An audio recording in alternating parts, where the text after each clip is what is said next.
Bismillah, alhamdulillah, ussalatu wassalamu ala rasulillah.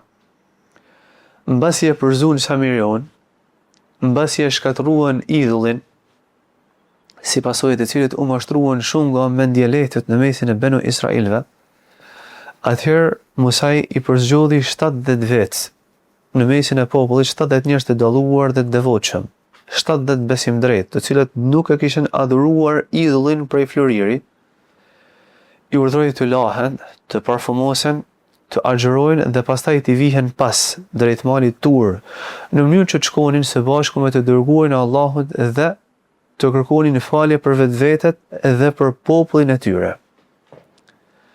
Por ashtu siç na tregon Allahu i lartësuar në surën Al-Araf, kur ju afruan malit Tur, një tërmet e tundi këmbën poshtë, e tundi tokën poshtë këmbëve të tyre, si pasojë frika u akaploi zemrat. Në ato momente të vështira, Musaj alayhi salatu wassalam ju drejtua Allahut subhanahu wa taala me lutje. E kush mund të ndihmonte tjetër veç Madhit Zot? Allahu i lartë madhërisëm e përmend lutjen e Musajt po në surën Al-Araf, kur urdhron edhe thot se i dërguari i tij i drejtua me përgjërim. O Zot, o Allah i lartë madhërisëm, a do të na shkatërrosh? O Allah, o Zot i lartë madhërisëm, a tuhlikuna bima fa'ala sufaha'u minna? A do të na shkatërrosh si pasojë asaj që bën mendjelehtet në popullin ton?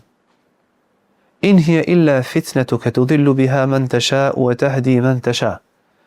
Me të vërtetë, ai veç nuk ishte tjetër përveç se një fitnje, një sprovë nga ana jote, me të cilën ti devijon atë që dëshiron dhe udhëzon atë që dëshiron. Faghfir lana warhamna wa anta khairul ghafirin. Prandaj na fal o Zot, na mëshiro, mbasi ti je falësi më i mirë. Mandej ju lut përsëri të Madhit Zot me këtë fjalë. Waktub lana fi hadhihi ad-dunya hasanatan wa fil akhirah inna hudna ilayk. Mandej o Allah, shkruaje të mirën për ne në jetën e kësaj bote dhe të mirën për ne në botën e amshuar, masi ne kthehemi me pendim të këtij. Atëherë transmetohet se tërmeti pushoi. Po çfarë mund të përfitojmë ne nga lutja e Musajt alayhi salatu wassalam, të cilën Allahu i lartësuar e përmend në surën Al-Araf?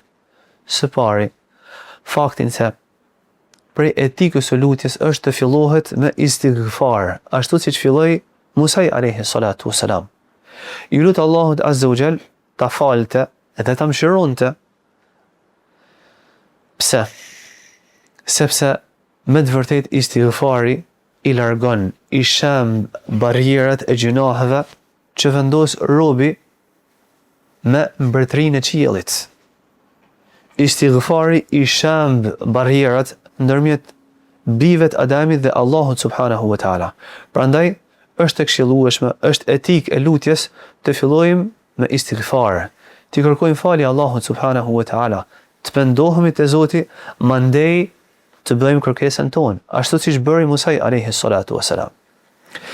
Ajo që përfitojmë nga lutja e Musajt është edhe fakti se devijimi dhe udhëzimi është në dorën e Allahut subhanahu wa taala. Musaj ju lut Allahut duke thënë se fitnja e adhurimit të viçit ishte një sprovë nga ana jote, me cilën ti devijon atë që dëshiron dhe udhëzon atë që dëshiron. Udhëzimi edhe devijimi janë në dorë të Madhit Zot. Madje zemrat e bijve të Adamit, siç përmend profeti sallallahu alaihi wasallam, janë ndërmjet dy gishtave të Rahmanit. Ai lëviz, i rrotullon ashtu siç dëshiron vetë.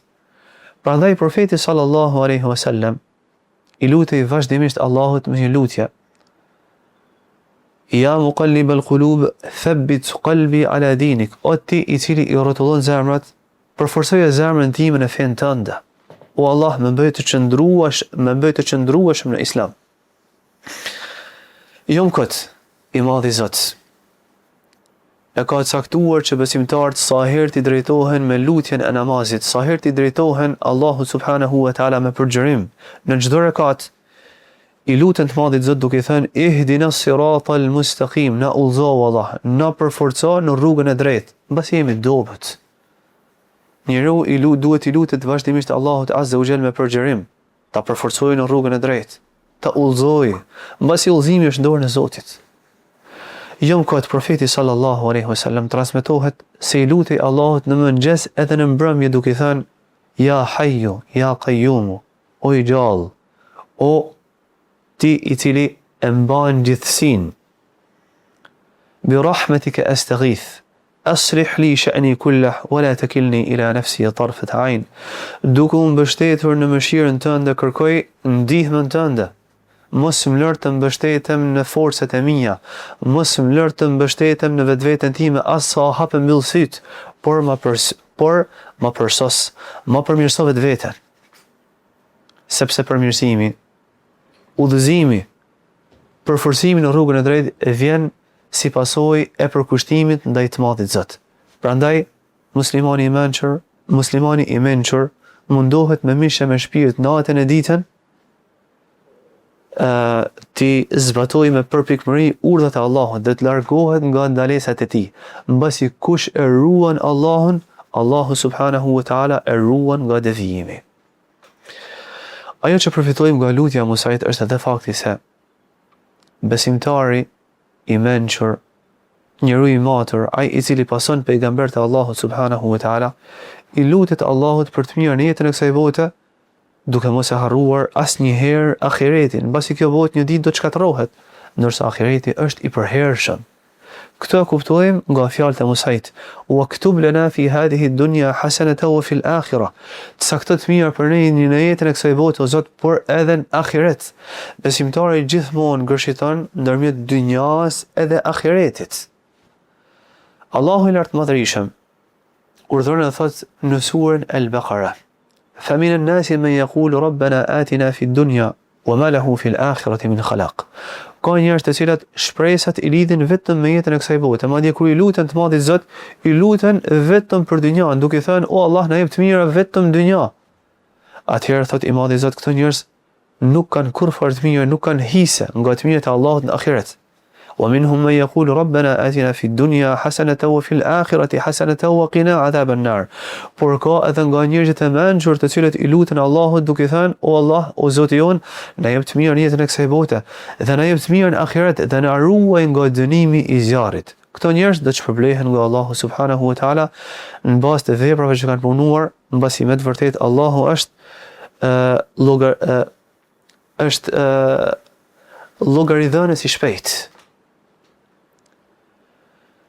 Profeti sallallahu alaihi wasallam na nxit të lutemi Allahut subhanahu wa taala me këtë lutje. Madje profeti sallallahu alaihi wasallam i lutej Allahut vazhdimisht për të mirët e kësaj bote, duke mos harruar asnjëherë të mirat e ahiretit. Shëmbëltyra jon, i lutej Allahut subhanahu wa taala duke thënë: Allahumma aslih li dini alladhi huwa ismatu amri. O Allah, përmirësoje fenë time e cila është mbrojtja e gjitha çështjeve të mia. وأصلح لي دنياي التي فيها معاشي. Edhe përmirësoje dynjan time mbasi në dynja po jetoj. وأصلح لي آخرتي التي فيها معادي. Por përmirësoje edhe ahiretin tim, mbasi në ahiret do të jetë ardhmja ime, atje do të jetë vendkthimi im. Prandaj edhe ne në bazë të lutjes së Musait alayhi salatu wassalam, edhe në bazë të lutjes pejgamberit ton Muhammed sallallahu alaihi wasallam, i lutemi Allahut subhanahu wa taala të na dhurojë të mirën në jetën e kësaj bote edhe të mirën ahiret. Po cilat janë të mirët e kësaj bote? Të mirët e kësaj bote rrotullohen rreth 3 boshteve kryesore: dituria e dobishme, veprat e mira si pasojë e kësaj diturie, si dhe furnizimi, rizku halal edhe i mjaftueshëm. Ndërsa begatit e ahiretit i di vetëm Allahu subhanahu wa taala. Jëm kot i Madhi Zot na ka njoftuar nëpërmjet profetit tij sallallahu alaihi wasallam se ka përgatitur për robërit e tij në ahiret gjëra çuditshme, të mrekullueshme.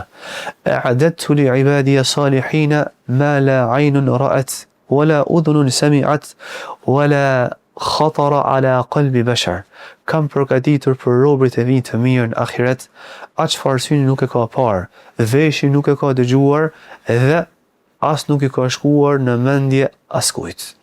Elusë Allahun subhanahu wa ta'ala të na dhuroj për të mirëve të tij në jetën e kësaj bote, edhe elusë Allahun subhanahu wa ta'ala të na begatoj me të mirat e tij në ahiret. Deri në takimin e radhës, assalamu alaikum wa rahmatullahi wa barakatuh.